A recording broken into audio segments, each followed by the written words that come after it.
Bom dia, gente. Pessoal que está estudando aí para o concurso do SC Gás, né? Noções de contabilidade.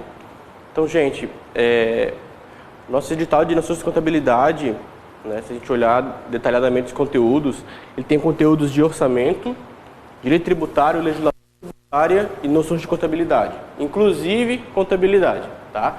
Então, dando continuidade aos conteúdos que a gente está montando, a gente vai resolver alguns exercícios de direito tributário, tá? E de legislação tributária. E na sequência do curso a gente vai voltar à contabilidade. Tranquilo, gente? A gente também está ao vivo pelo Facebook. Então, o pessoal que está acompanhando aí, seja bem-vindo à nossa live. E não vamos perder tempo, vamos resolver questões, tá bom? Vamos para a questão de direito tributário, questão número 1. O IESES, que é a nossa banca, né? Então, gente, segundo o Código Tributário Nacional, toda prestação pecuniária compulsória em moeda ou cujo valor nela se possa exprimir, que não constitua sanção de ilícito instituída em lei e cobrada mediante atividade administrativa plenamente vinculada, é denominada, gente, aqui é bem fácil, a letra D, tributo, como a gente explicou na aula anterior, né? O conceito de tributo lá do artigo 3º do CTN, ele traz alguns requisitos que eles têm que ser cumulativos, né? Então, gente, multa de trânsito não é tributo, né? Porque ela é sanção de ilícito. O fiscal não pode escolher lançar ou não o tributo, né? Ela é uma atividade plenamente vinculada, né? Gente, o imposto tem que ser em moeda, né? Já teve tempo em que o imposto era feito em cabeças de animais e tal. Hoje em dia né, no conceito de tributário brasileiro, é em moeda ou num valor, né, cujo valor nela se possa exprimir. Tá bom? A gente vê que a banca, mesmo que seja um edital para notário registrador, que teria que ser um pouco mais exigente, ela é bem superficial nessa parte de direito tributário. A gente não vai ter dificuldade com todo o conteúdo que a gente teve na aula anterior, tá? E com alguns assuntos que a gente vai aprofundar ao longo dessa aula. Gente, a questão número 2. De acordo com a Lei 5.172/66, isso aqui é o CTN, tá, gente? Como eu expliquei ontem, o CTN ela é uma lei anterior à Constituição Federal de 88. Então, alguns artigos eles estão tacitamente revogados, né? Mas, mesmo assim, ela é uma lei de ampla aplicação e vários dispositivos ainda estão vigentes, tá bom? E a gente segue por eles. 1. Tributo é toda prestação pecuniária, compulsória, em moeda cujo valor nela se possa exprimir, que não constitua sanção de ato ilícito, instituída em lei e cobrada mediante atividade administrativa plenamente vinculada. Gente, fácil, tranquilo, né? Bem literal, certa. 2. Os tributos são taxas, impostos e contribuições de melhoria. De novo, gente, nós temos a teoria tripartite e a pentapartite, né? A pentapartite após a Constituição de 88, que incluiu as contribuições especiais e os empréstimos compulsórios, né? Mas aqui, como está abordando a literalidade do CTN, realmente são essas três espécies. A gente estudou ontem cada tipo de espécie, né? O fato gerador, a natureza de cada tributo, ela é definida pelo fato gerador e não pela denominação, tá? Correta. 3.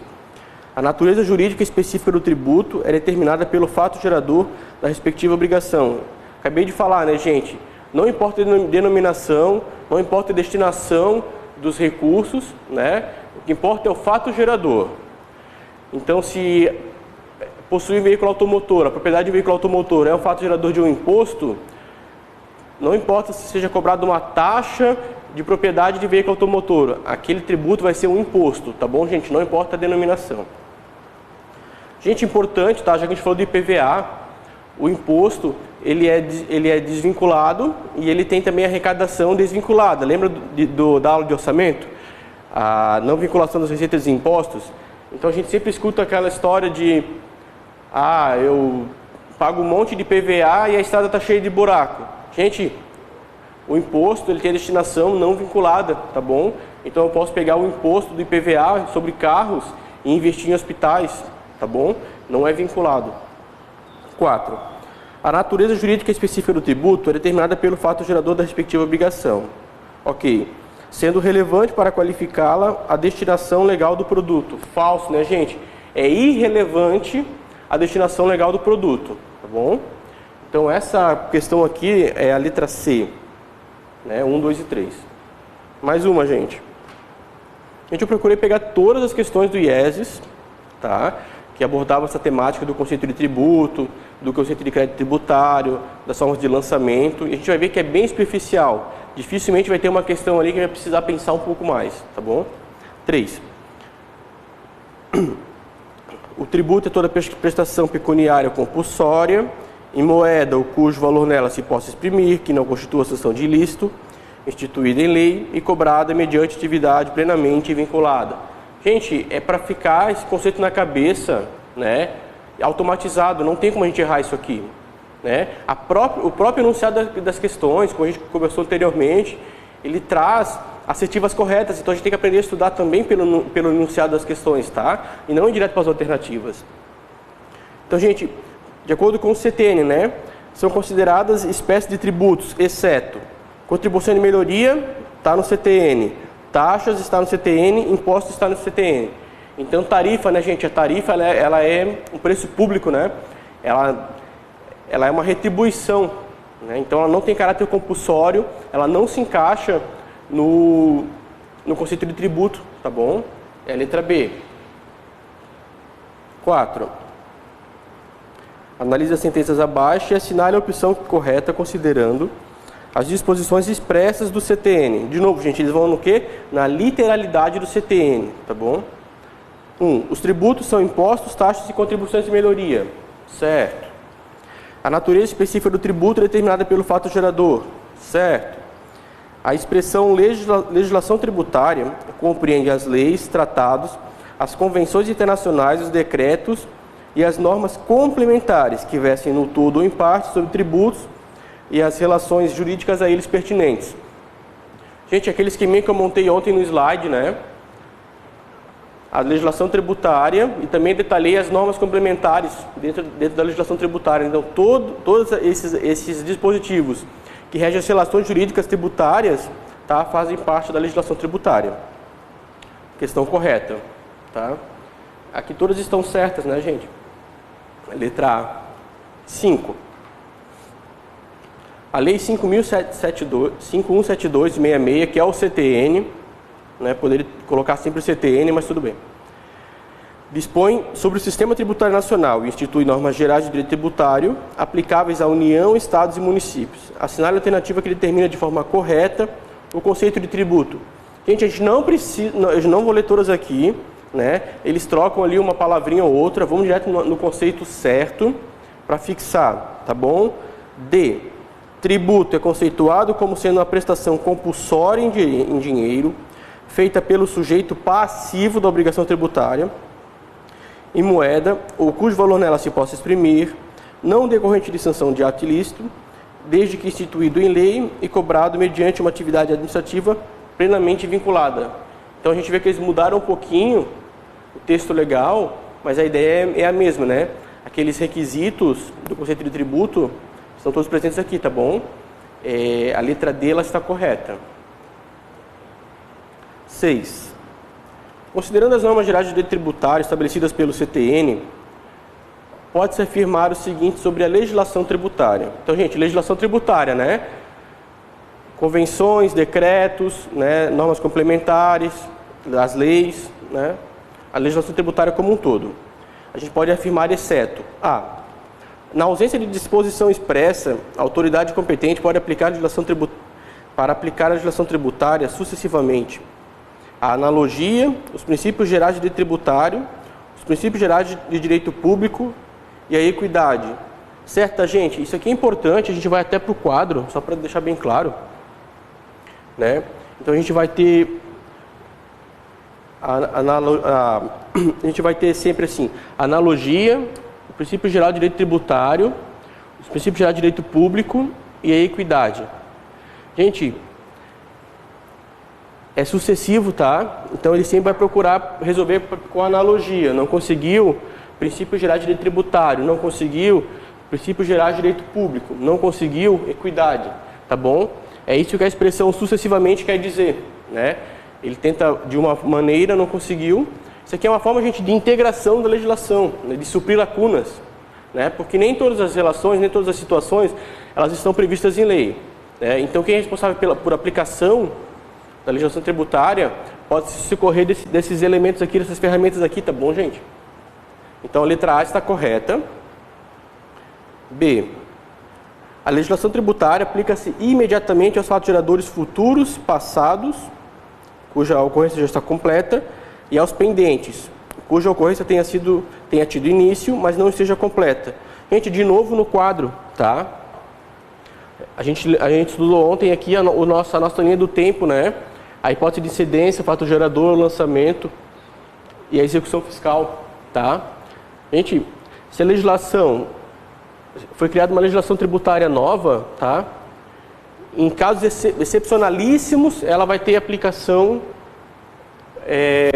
para fatos geradores antigos, tá bom? Ela vai ser aplicada aos fatos geradores pendentes, que ainda não estão completos, e aos futuros. Então, ela vai ter sempre aplicação para frente, né? E não retroativa. Então, a B está errada, tá? Nos fatos passados cuja a ocorrência já esteja completa, a legislação tributária ela não tem aplicação, tá bom? Então, vai ser sempre aplicada a legislação tributária em vigor na data do fato gerador, tá? Não na data do lançamento, não na data da execução fiscal, é sempre na data do fato gerador. Professor, existe uma legislação em vigor nessa data do fato gerador, só que o fato gerador já ocorreu há 4 anos e hoje essa lei não tem mais validade. Eu utilizo qual lei? A nova ou a antiga? Gente, a legislação sempre do fato gerador, tá bom? Então a letra B é o nosso gabarito, ela está incorreta, porque ela não se aplica aos fatos passados, tá? Via de regra, tá, gente? Sempre tem exceções, mas é via de regra. C. A vigência no espaço e no tempo da legislação tributária rege pelas disposições legais aplicáveis às normas jurídicas em geral, ressalvado o previsto no Código Tributário Nacional. Isso, gente. Então, é aplicação subsidiária, né?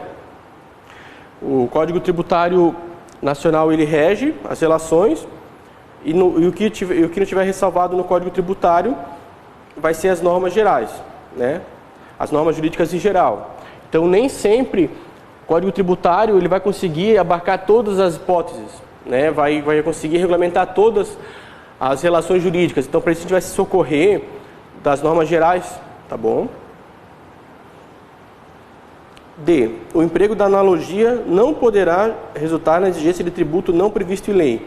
Gente, isso aqui é importante também, vamos aqui no quadro. A gente aprendeu que a gente tem o ATPE, né?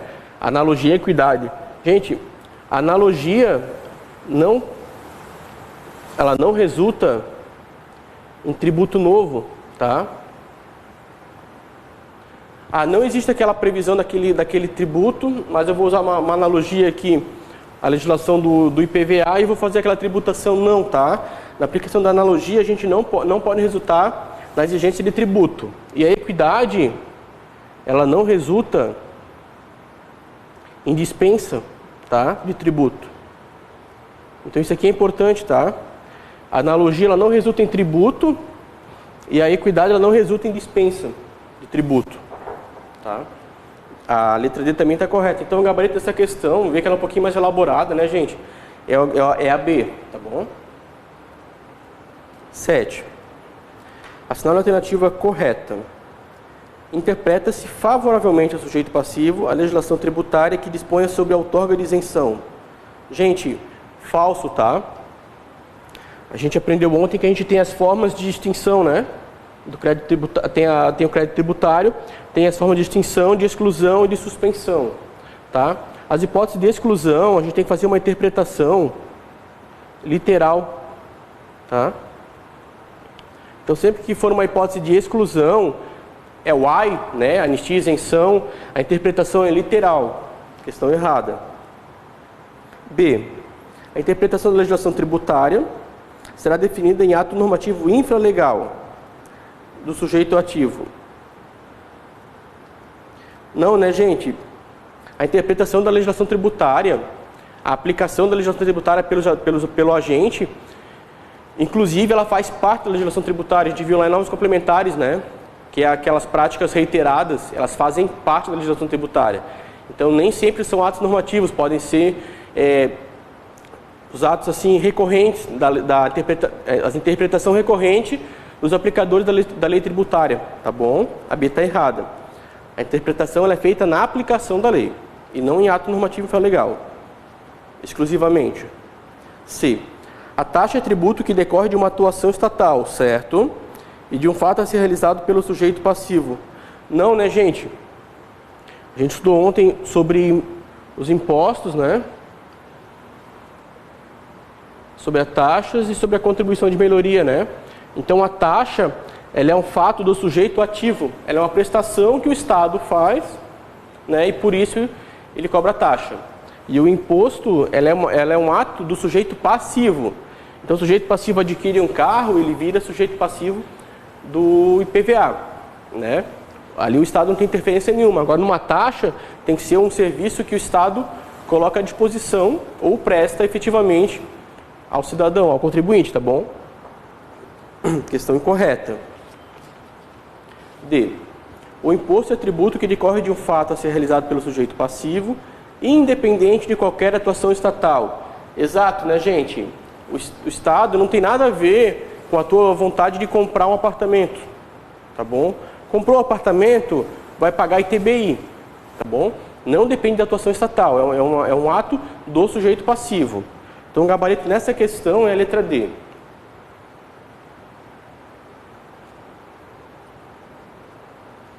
Gente, vamos fazer a 8.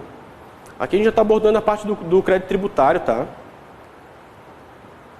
Sobre o crédito tributário, a assinale alternativa é incorreta com relação ao previsto no CTN. Letra A. É incorreta, né, gente? A suspensão do crédito tributário dispensa o cumprimento das obrigações acessórias dependentes da obrigação principal cujo crédito seja suspenso. Gente, é falso. Sempre que vier uma questão, não importa o assunto, que fale sobre dispensa de obrigações acessórias, ela vai ser falsa, tá?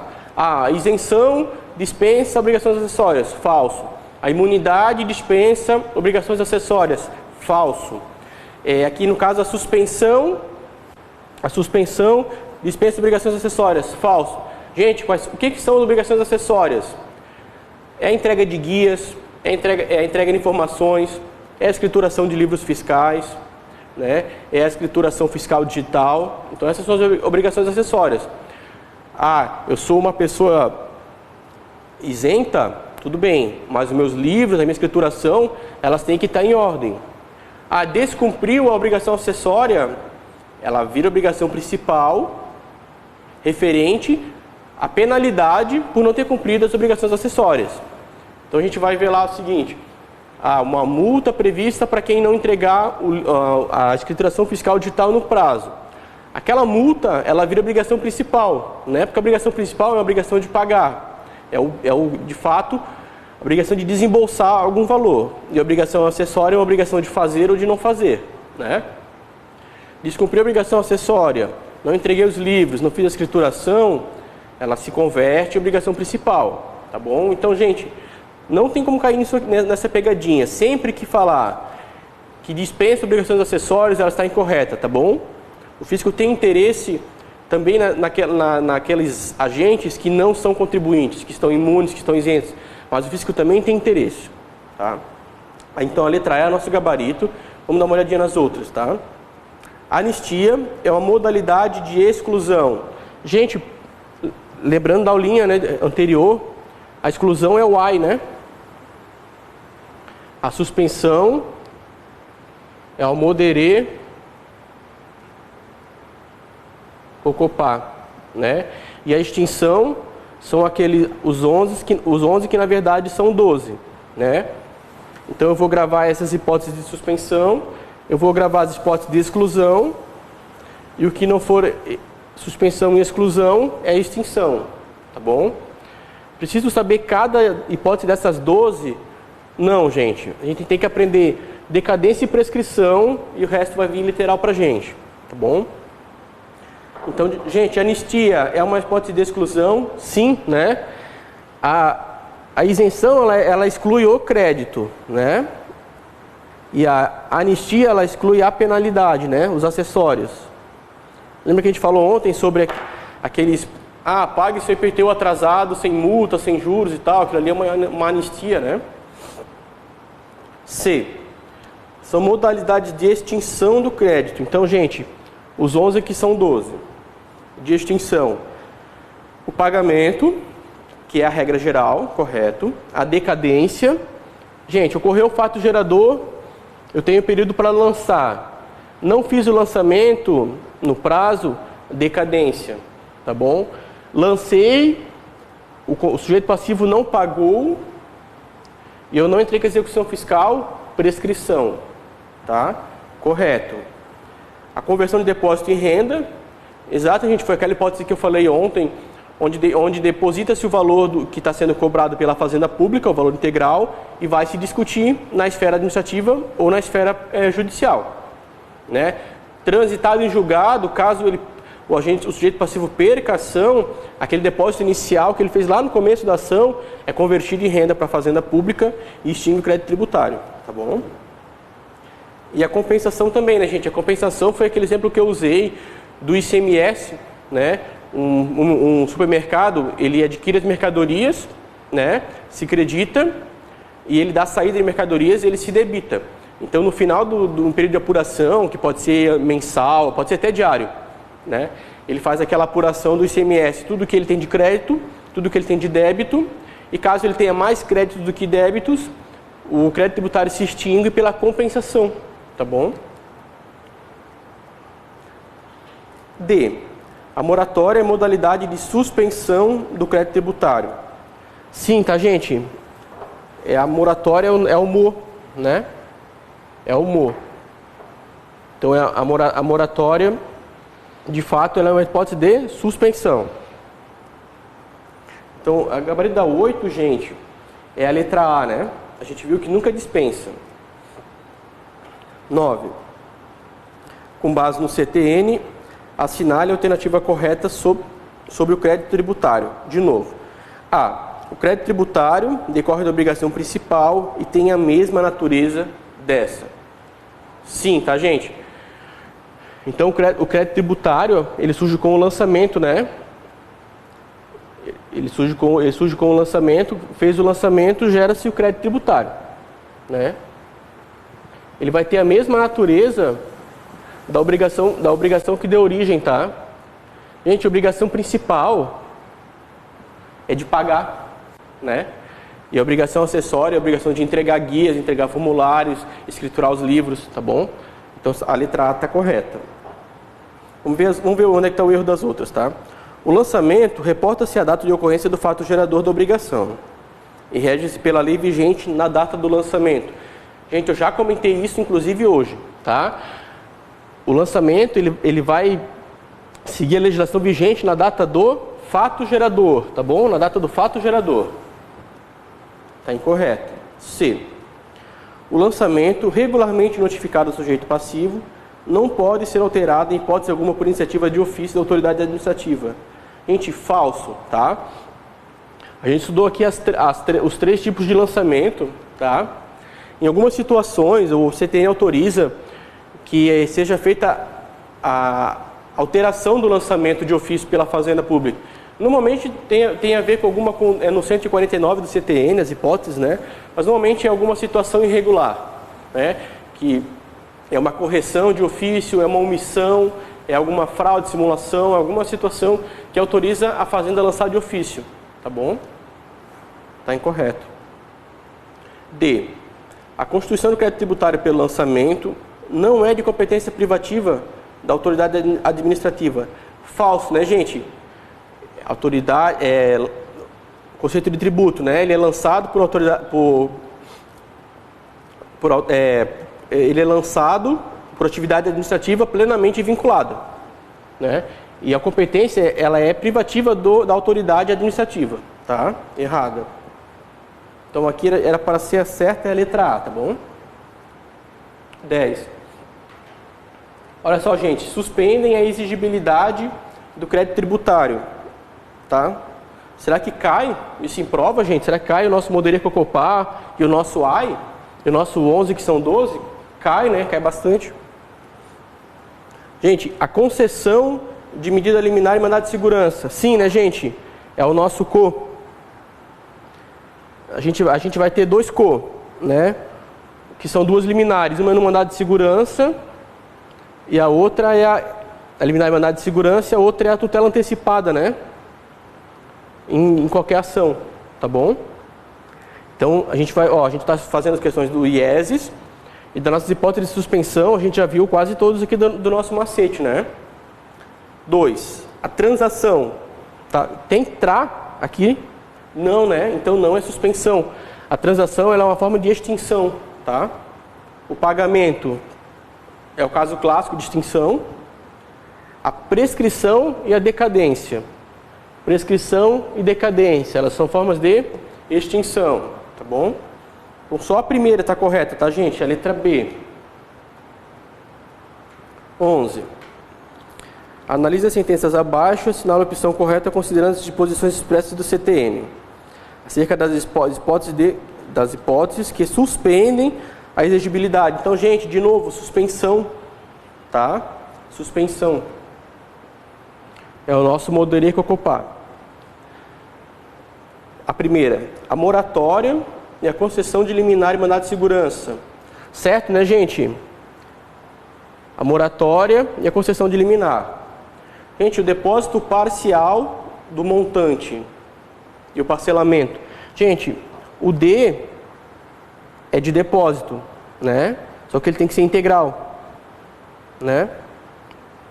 Eu estou devendo 1 milhão, aí deposito 500 mil e vou discutir, suspende a exigibilidade dos outros 500? Não, né? Tem que ser o depósito integral, tá? A hipótese está certa, mas o depósito é integral. Errada. O parcelamento, o PA é de parcelamento, né? Então o 2 está incorreto. 3. A concessão de medida liminar ou tutela antecipada em ação judicial. De novo, gente, um CO é do mandado liminar e mandado de segurança e o outro CO é da tutela antecipada em qualquer ação judicial, tá bom? Então aqui seria a 1 e a 3. A 2 está errada só pelo depósito, tem que ser integral. 12. Gente, será que cai suspensão do crédito tributário na prova? Mais uma, né? Suspendem a exigibilidade do crédito tributário, exceto. Gente, prescrição e decadência. Não tem como errar, gente. A prescrição e a decadência são hipóteses de extinção. Não tem como errar isso, tá? Vamos ver as outras. O parcelamento é o PA. Concessão de liminar é o CO. Moratória é o MO. Né? Então a gente não tem como errar isso aqui. Isso aqui vai estar na prova, tá, gente? Se veio lá explícito crédito tributário, eles vão cobrar ou exclusão, ou suspensão, ou extinção. Tá bom? Questão bem tranquila é a letra A. 13, mais uma da IESES, 2018, tá? Questão bem recente. Determinada empresa deixou de recolher no ano de 2010 valores declarados com relação ao ICMS. Diante da omissão no pagamento, o débito foi inscrito em dívida ativa no ano de 2013, sendo ajuizada a competente execução fiscal em 2017. Considerando a situação apresentada no momento do ajuizamento da execução fiscal, é possível afirmar com relação ao crédito tributário que... Essa questão aqui é um pouquinho mais elaborada, tá? A gente vai aqui para o quadro para deixar bem claro, tá? Primeira coisa, gente, ICMS, né? Ele é um imposto por homologação, né? Qual é a especificidade do lançamento por homologação? O sujeito passivo faz a declaração e faz o pagamento antecipado, né? Nesse caso, o sujeito passivo fez a declaração e não pagou, né? Gente, o sujeito passivo fez a declaração, o crédito tributário já está constituído. O fisco não precisa fazer mais nada, tá bom? Isso é a súmula 436 do STJ, tá? O sujeito passivo fez a declaração, já está instituído o crédito. Então, a gente não pode falar em quê? Em decadência, né? Vamos voltar aqui para o nosso esquema. Fez a declaração, já está lançado. Então, a decadência já não se aplica mais. Tá? O que mais que ele informa? Que o crédito foi inscrito em dívida ativa. Gente, a dívida ativa, o sujeito passivo foi notificado a pagar, recebeu um prazo para pagamento e não pagou. Né? A partir daquele momento que ele não paga, a Fazenda Pública pode inscrever aquele crédito em dívida ativa. Isso torna aquele crédito exigível. Tá? Como assim exigível? Ele pode ser executado no judiciário. Tá bom? Nesse caso, ele fez a declaração foi feita em 2010, para a gente não se perder na linha do tempo. A inscrição em dívida ativa foi feita em 2013, né? E a execução fiscal em 2017. Tá? Então, gente, voltando para a nossa linha do tempo, né? Fez o lançamento, constituiu, tem o prazo para pagar. Se não pagar, tem que ser feita a execução fiscal, né? Esse período de tempo aqui, ó, ele não ajuizou a execução fiscal, né? Ocorre o quê? Ocorre a prescrição. Nesse caso, gente, tá? Ele tem um prazo de 5 anos, tá? Ele tem 5 anos para, a partir do momento da constituição definitiva do crédito, a de 2010. Ele tem 5 anos para entrar com a execução fiscal, né? Nesse caso, ele entrou com a execução fiscal só em 2017. Então, gente, o que aconteceu? Né? Ocorreu a prescrição, nesse caso. É uma hipótese de prescrição. Né? E a prescrição é uma forma de extinção do crédito. Então, a Fazenda não pode mais cobrar esse valor. Ela teria até 2015. Por que ele colocou essa dívida ativa aqui em 2013, gente?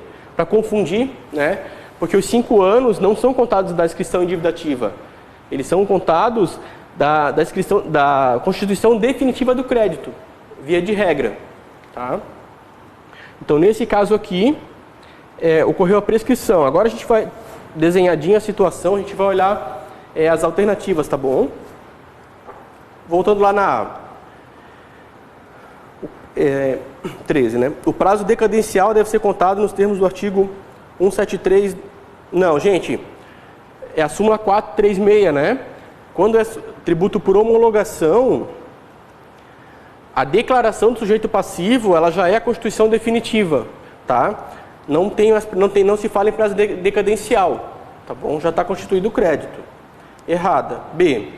Restava consumada a decadência. Falso, né, gente? Se já foi automaticamente constituído, não tem decadência. C. O crédito tributário executado era plenamente exigível no momento do ajuizamento. Gente, falso, tá? Como a gente desenhou ali, ocorreu a prescrição. Na época do ajuizamento foi feito em 2017. A prescrição ocorreu em 2015, tá? Então tá errado também. D. Já havia ocorrido a prescrição da pretensão de cobrar o crédito. Exato, né, gente? Então, a letra D é nosso gabarito, tá, gente? Ele foi definitivamente constituído em 2010, tinha que ter sido ajuizada a execução fiscal até 2015. 2017 já estava prescrito, tá bom?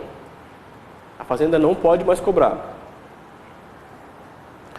Professor, e se o sujeito passivo resolve pagar um crédito prescrito? Tá? Se ele resolve pagar um crédito prescrito, aí tem uma diferençazinha entre o direito civil e o direito tributário, né, gente? Porque no direito civil, se tu pagar uma dívida prescrita, tá paga, né? Agora, no crédito tributário, se tu pagou uma dívida prescrita, tu tens direito à repetição do indébito tributário. Tu pode ter a devolução daqueles valores, tá bom, gente? O fisco não pode cobrar uma dívida prescrita. Vamos fazer a 14? 14. A gente vai vendo que as questões vão ficando um pouquinho mais complexas, né? Aqui já era uma prova para provimento de notário, é um concurso dificílimo, né, gente, de cartório. Agora já é uma prova de nível superior, tá? O IESES faz bastante prova para essas empresas de gás, né? Eu vi ali Bahia Gás e Gás Brasiliano. Então tem um certo padrão de cobrança que a gente vai seguir aqui, tá bom? Principalmente nas questões de ICMS, de imposto de renda, de COFINS, o IESES cobra sempre de uma maneira bem parecida. 14. Sobre a prescrição e decadência do crédito tributário, aponte a afirmativa errada. A. A decadência supõe um direito que, embora nascido, não se tornou efetivo pela falta de exercício. Ok. A prescrição supõe um direito nascido e efetivo, mas que pereceu pela falta de proteção pela ação contra a violação sofrida. Exato, né, gente? É a diferença entre decadência e prescrição, né? Na decadência nem nasce o direito. Na prescrição o direito nasce, mas ele não é exigido no prazo adequado. B. A interrupção da prescrição em favor ou contra um dos obrigados favorece ou prejudica os demais. Sim, gente, essa aqui ela é a regra do CTN, tá? Ela é a regra. Então, se a gente tem uma obrigação, por exemplo, assim, digamos que a gente tem um terreno que pertence a 2 irmãos, né? Aqueles 2 irmãos, eles são co-obrigados ao IPTU daquele terreno, né? Eles são solidários, eles têm interesse comum no fato gerador. Então, a prefeitura pode cobrar o IPTU de qualquer um dos 2, né? De um ou de outro, ou dos 2, né? Então, sempre que tiver um fato que interrompa a prescrição, né? Por que é interromper a prescrição? Gente, a partir do momento que a gente ajuiza a execução fiscal e o juiz faz o despacho para citar o devedor, aquele prazo prescricional, aqueles 5 anos, eles são interrompidos, tá bom? Eles são interrompidos.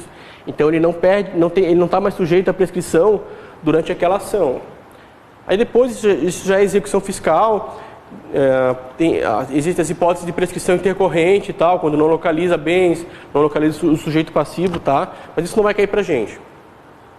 Só para a gente entender que a interrupção da prescrição, quando for um fato que tenha co-obrigados, ela prejudica os 2, tá bom? Ou favorece. C.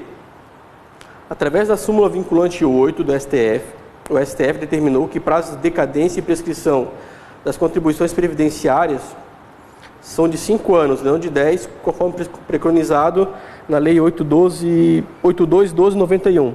Entre essa Lei 82.1291 é a Lei da Previdência, né? E ela trazia um prazo de prescrição um pouco maior, só que o STF julgou que o instrumento para alterar os prazos de prescrição é uma lei complementar, tá? E não uma lei ordinária. Por isso, o que está valendo é 5 anos e não 10. A letra C também está certa, tá? D. Ah, professor, eu nunca vi isso na minha vida, não faço nem ideia por onde começar. Gente, olha as outras alternativas e com certeza sempre vai ter aquela que vai estar muito claro o erro, tá? Olha só, D. Decadência do crédito tributário é decorrente da inércia da administração em ajuizar a ação fiscal? Errado, né, gente? Decadência é a inércia em fazer o lançamento, né? Fazer o lançamento. A inércia em ajuizar a ação fiscal é a prescrição, tá bom? Então a letra D está incorreta. Gente, de novo, professor, eu preciso gravar as 12 hipóteses de extinção? Não, precisa gravar a decadência e a prescrição, tá? Vamos fazer a próxima aqui, gente. 15. Gente, olha a coragem da questão que a banca teve, a capacidade da banca em formular uma questão, tá? Ela pede no enunciado todas as hipóteses, ela pede as 12 hipóteses de extinção, né? Precisa saber o nome das 12? Não, precisa saber que tem 12, né? Então aqui a gente teria que resolver a primeira coisa, ir nas alternativas e ver se tem alguma suspensão, se tem alguma exclusão aqui no meio, né? Havendo isso, não tendo, a gente iria tentar contar 12 hipóteses, né? E aí com certeza a gente já ia chegar na resposta. Gente, aqui o gabarito é B, eu não vou explicar, né? Cada um deles é uma questão, para mim, não é nem um pouco inteligente. É uma questão que aborda basicamente a decoreba. Mas a gente também tem ferramentas para enfrentar a decoreba, né? A gente sabe as hipóteses de suspensão, as hipóteses de exclusão, e a gente sabe que a gente tem 11 incisos de extinção, que são 12 hipóteses, tá bom? Ó, letra B, pagamento, ok, compensação, transação, remissão, prescrição e a decadência, a conversão de depósito em renda, o pagamento antecipado mais a homologação, a consignação em pagamento, tá? A decisão administrativa irreformável, assim entendida, como a gente explicou ontem até, né? Quando que ela é irreformável, né, gente? Quando não cabe mais ação anulatória. A decisão judicial passada em julgado, a dação em pagamento de bens imóveis, não é móveis, é imóveis, na forma das condições estabelecidas em lei. Então, essa aqui é a lista das 12 hipóteses, tá, gente? Só porque de repente passou em branco ontem. Professor, o que é consignação em pagamento? Eu não entendi a consignação em pagamento. Gente, a consignação em pagamento é quando a gente tem dúvida sobre quem tem a competência para cobrar aquele tributo, tá? Um exemplo, a gente tem um terreno que ele fica na divisa entre dois municípios. Aí chega janeiro, vem o carnezinho de IPTU de Floripa e vem o carnezinho de IPTU de São José, né?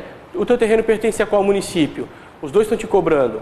Então, para facilitar a vida do sujeito passivo, existe essa opção do sujeito passivo depositar o valor judicialmente e depois discutir de quem tem a competência para cobrar, tá bom? Isso acontece, esse caso é um caso clássico, tá? As divisas de municípios, então tem taxa de lixo, IPTU, as taxas de alvarás anuais para comércio, né? Aí, nem sempre as divisas dos municípios elas são bem claras, né? A gente pega aqui em Florianópolis, São José, é na mesma rua, a gente passa dos municípios e não sabe bem certinho o terreno, a quem aquele terreno pertence, né? Vamos fazer a próxima, gente. Então, a 15 era B, né? Questão nem um pouco inteligente, mas que a gente também não ia cair nela, a gente ia conseguir acertar. 16. No caso de tributo sujeito a lançamento de ofício, o prazo de decadência é de 5 anos, contados a partir do primeiro dia do exercício seguinte, aquele em que o lançamento poderia ter sido efetuado. Certo, tá, gente? Então, a regra da decadência é sempre o primeiro dia do exercício seguinte, tá? Algumas exceções no lançamento por homologação, né? O sujeito declarou, já está constituído, não tem prazo de decadência. O sujeito não declarou, a gente vai ver se ele está com fraude ou sem fraude. Com fraude, com dolo, com simulação, também conta do primeiro dia do exercício seguinte, tá? Não tem fraude, não tem simulação e tal, conta-se do fato gerador, o prazo decadencial, tá bom? Mas a regra geral é essa: 5 anos do primeiro dia do exercício seguinte, a data do fato gerador. Letra B. O pagamento indevido exige o prévio protesto para ensejar a repetição de indébito. Gente, então voltando, né? Eu paguei um crédito que estava prescrito, né? A gente tem direito ao quê? Repetição de indébito. É basicamente receber de volta o que foi pago indevidamente, tá? Eu preciso ir lá protestar, fazer um protesto no cartório para receber esse valor da prefeitura, por exemplo, no IPTU que eu paguei prescrito? Não, tá? Ela independe de protesto. Tá errado, tá bom? Não exige. C. O pagamento do tributo exclui. Gente, o pagamento está no AI. É AP aqui? Não, né? É AI. Então não é exclusão. Não preciso nem saber as 12 hipóteses. Eu tenho que saber que não é exclusão. Errado. D. O prazo de prescrição para a ação de cobrança do tributo se interrompe com a citação válida do sujeito passivo? Falso, tá, gente? Antes, a citação válida ela era uma hipótese de interrupção, tá? Mas quase 15 anos já é o despacho de citação do juiz. Então o juiz vai receber a execução fiscal, ele recebe basicamente a CDA, que é a certidão de dívida ativa, e vai dizer: cite-se o devedor. Tá? Aquele despacho interrompe a prescrição. Então, a partir daquele momento, não está mais sujeito à prescrição, né, enquanto correr aquela ação. Via de regra, tá bom, gente? Então, está errado, não é a citação válida, é o despacho de citação. fazer a próxima. 17. A isenção não pode ser restrita a determinada região do território da entidade tributante em função de condições a ela peculiares. Falso, tá, gente? A isenção ela pode ser para determinados indivíduos, a isenção ela pode ser para determinada região. Tá? Eu vou dar uma isenção para regiões atingidas por enchentes, por alagamentos. Pode, tá bom, gente? Ela pode ser restrita. Errada. B. A União pode, por meio de lei complementar, instituir isenções de tributos e competência dos estados, DF e municípios. Falso, tá, gente? Aqui a gente chama esse fato de isenções heterônomas, tá? É vedado, tá, gente? Via de regra, a União não pode instituir isenções sobre tributos e competência de outros entes, tá? Elas são vedadas pela Constituição. C. Para a apuração do crédito tributário, aplica-se a legislação vigente à época da ocorrência do respectivo fato gerador. Certo, né, gente? Correto. Mesmo que posteriormente modificada ou revogada. Sim, né, gente? Eu até citei isso na aula. Expliquei uma lei que ela está em vigência e ela foi revogada. Mas para aquele fato gerador, tá? Ela vai valer a lei que está vigente naquele fato gerador. Tá? Um exemplo para ficar mais claro.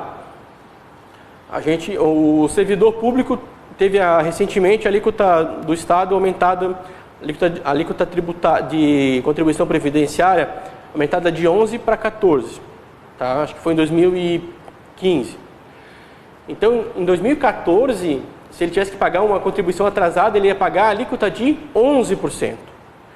E não a alíquota que está vigente hoje, que é 14%. Ele ia utilizar a alíquota vigente naquele fato gerador. Tá bom? Então, normalmente, quando tem alteração de alíquota, né, a gente tem que sempre ver a legislação do fato gerador. E não o que está vigente atualmente, tá? Letra C está correta. D. A lei que institui uma isenção produz efeitos a partir do exercício financeiro seguinte ao de sua publicação. Não, tá, gente? Esse aqui é o princípio da anterioridade, né?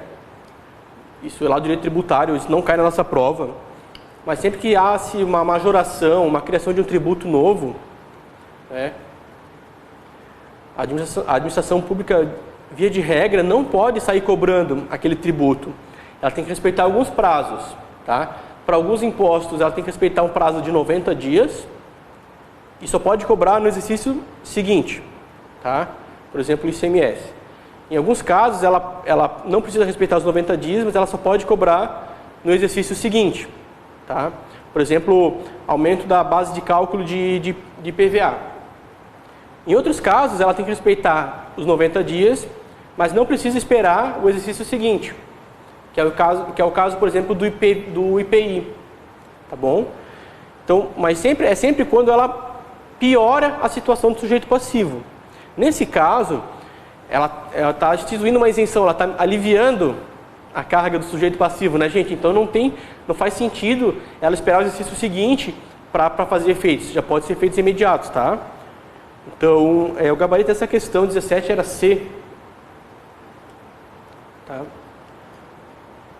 A gente vai fazer uma parada por aqui, depois a gente volta com questões de imposto de renda, tá bom?